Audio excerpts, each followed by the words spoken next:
Muito obrigada, senador. Antes dela falar, eu queria assinar embaixo, que a Vossa Excelência foi muito feliz nessa colocação.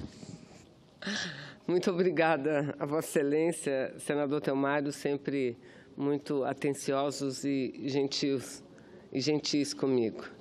Mas, senhor presidente, eu quero começar essa minha participação nessa quarta-feira, véspera de feriado nacional, relatando um pouco, analisando o que foi a sessão do dia de ontem, em que votamos aqui no plenário, projeto de lei vindo da Câmara dos Deputados, que não apenas reonerava parte e alguns setores da economia brasileira na sua folha de pagamento, mas que também zerava a cobrança, a incidência do PIS e do COFINS para o óleo diesel. E dizer que, conforme o presidente, na abertura da sessão deliberativa, relatou, a partir de um acordo da base de apoio, senador Telmário, de Michel Temer nessa casa, com o próprio presidente da República, definiram que o projeto deveria ser aprovado tal como estava, porque o presidente estaria se comprometendo a vetar a parte que isentava, que zerava a cobrança de PIS/COFINS. Nós, obviamente, que dissemos que não há nenhum valor na palavra do presidente Michel Temer, absolutamente nenhum valor, porque Michel Temer, no período da votação aqui no Senado Federal da reforma trabalhista, ele não apenas acenou, não apenas prometeu a pôr vetos à lei que estava sendo aprovada, mas também editar uma medida provisória, e a medida provisória e os vetos deveriam, assim, mudar a lei da reforma trabalhista, que é extremamente perversa para com o conjunto de trabalhadores e trabalhadoras brasileiras.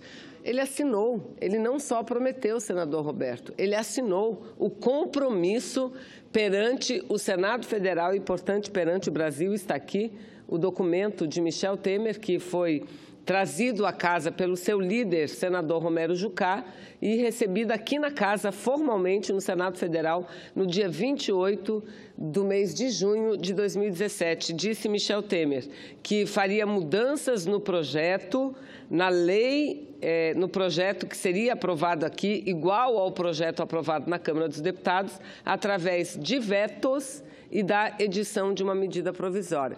Não vimos veto nenhum, senhor presidente, nenhum veto. Está aqui a assinatura, que não vale nada. É uma assinatura que não vale absolutamente nada, senador Paim. Ele prometeu e não cumpriu.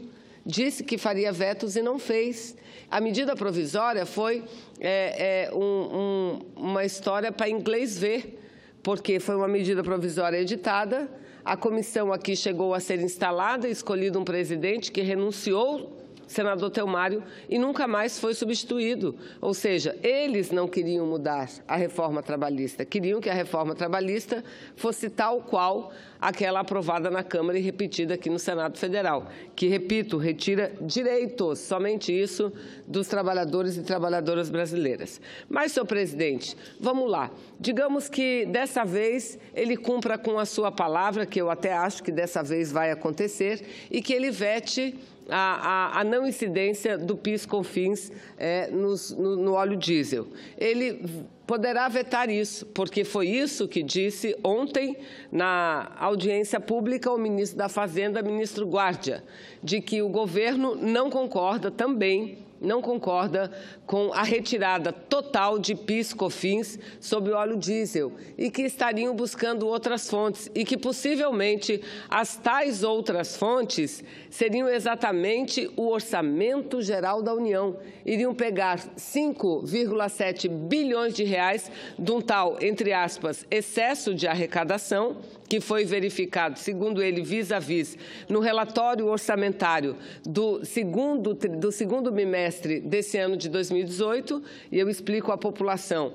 Esse excesso de arrecadação é uma questão meramente contábil, porque na prática não há excesso de arrecadação, há falta de recursos para cumprir as obrigações constitucionais do governo federal. Então, esse excesso é apenas contábil, o que significa dizer que 5,7 bilhões que deveriam estar no orçamento para ser utilizado nos programas sociais, eles utilizariam para cobrir os 46 centavos que devem reduzir no valor do litro do óleo diesel. E disse que os outros 3 bilhões e 800 milhões de reais também sairão do Orçamento Geral da União. E aí aqui eu venho, presidente, senador Roberto, com essa pesquisa que foi divulgada hoje no jornal Folha de São Paulo. Repare, 87% apoiam a paralisação, mas rejeitam pagar a conta. Ou seja, um levantamento que foi feito com 1.500 pessoas, dizendo que 87% das pessoas apoiam a paralisação dos caminhoneiros. Olha o nível de apoiamento, 87% apoio, inclusive para que o movimento continue. Mas não concordam em pagar a conta por isso, nem com aumento de impostos, e nem com a retirada de impostos. Essa foi a resposta da população brasileira. Porque, no fundo, senador Paim, eu quero resumir e deixar bem claro, a saída que o governo federal está encontrando para resolver o problema dos fretistas, de uma reivindicação correta e justa, é buscar e exigir que o povo brasileiro pague a conta. Porque quem pagará os 46 centavos, de acordo com a proposta do governo, será a população brasileira. Ou através dos recursos desviados dos impostos, que deveriam ir para a Previdência Social, para o seguro-desemprego, que deveriam ir para o pagamento de abono salarial, eles querem desviar isso para ressarcir as empresas petroleiras. Vejam, senhoras e senhores, ressarcir as empresas petroleiras. E a população brasileira está dizendo aqui, somos a favor da reivindicação, mas contra. E nós dizíamos ontem, não queremos trazer a crise para o Congresso, mas o Congresso tem obrigação de resolver uma crise que parece que o governo não tem condições de resolver. Porque, primeiro, ele está resolvendo apenas o problema imediato do óleo diesel. Não está resolvendo o problema da gasolina e não está resolvendo o problema do gás de cozinha. O que significa dizer, em outras palavras, o óleo diesel estará congelado por 60 dias, 2 meses, mas a gasolina não. E essa continuará a ter os aumentos diários. Absurdos. E está aqui. Ontem eu já mostrei esse dado que a imprensa toda publicou. O valor do óleo diesel hoje no Brasil está igual ao valor do óleo diesel em 2008, quando um barril de petróleo, senadora Lídice, custava $140. Igual. Então, hoje o barril é $80. O barril do petróleo hoje é comercializado por $80. E o valor do óleo diesel no Brasil está igualzinho ao de 2008, quando era comercializado o barril de petróleo a 140. E eu pergunto às senhoras e senhores, e se eu continuar aumentando o barril do petróleo, que tudo indica que deverá continuar aumentando? O que ele vai? A que nível ele vai elevar o valor da gasolina, o valor do gás de cozinha e o próprio valor do diesel depois dos 60 dias? Então, isso é um equívoco. O governo não está atacando a raiz do problema.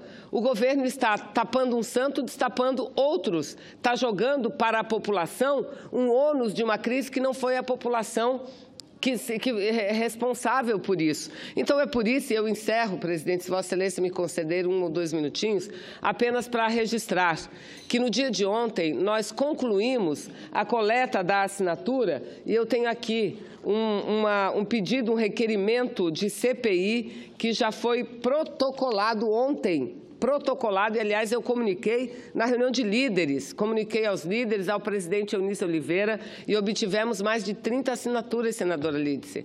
Uma CPI que solicita a instalação de uma CPI, que não é igual a essas CPIs que nós temos. Seria uma CPI extremamente técnica, uma CPI silenciosa, porque é uma CPI, segundo a proposta, que deverá ser lida, não a votação, apenas lida e instalada, uma CPI para trabalhar durante 30 dias somente. 30 dias. CPIs aqui podem ter duração até 180 dias, é o que cada uma delas tem. Essa não. Essa é para atuar numa questão emergencial, por 30 dias para verificar o quê? Para analisar, para estudar, senadores, a política de preços da Petrobras, para estudar a política e ver de desinvestimento da Petrobras, que tem diminuído a nossa capacidade de refino. É só para isso. É só para isso, porque todos aqui dizem da necessidade de abrir a caixa preta, não só da Petrobras, mas da própria política de combustíveis no Brasil. Porque quem vai ganhar com essa medida de subvenção não são só os acionistas da Petrobras, é a Shell. Vai ganhar muito. É a Ipiranga, que são distribuidoras de diesel no Brasil.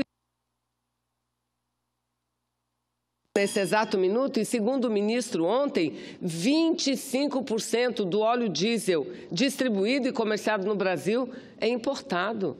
E geralmente por essas importadoras estrangeiras, essas grandes petroleiras, Ipiranga, Shell, elas que vão ganhar, ou seja, o povo brasileiro terá que pagar, ou através dos cortes no orçamento, ou através de outras receitas, mas que virão do governo federal, e essas receitas deverão vir para ressarcir as petroleiras estrangeiras através de uma medida provisória que, segundo o governo, deverá editar. Então, eu quero dizer que nós estamos no caminho certo. A luta continua. Senador, 87%, senador Romero Jucá, que chega ao plenário, 87% da população brasileira não só apoia os caminhoneiros, mas é contra a saída que o Senado acenou no dia de ontem.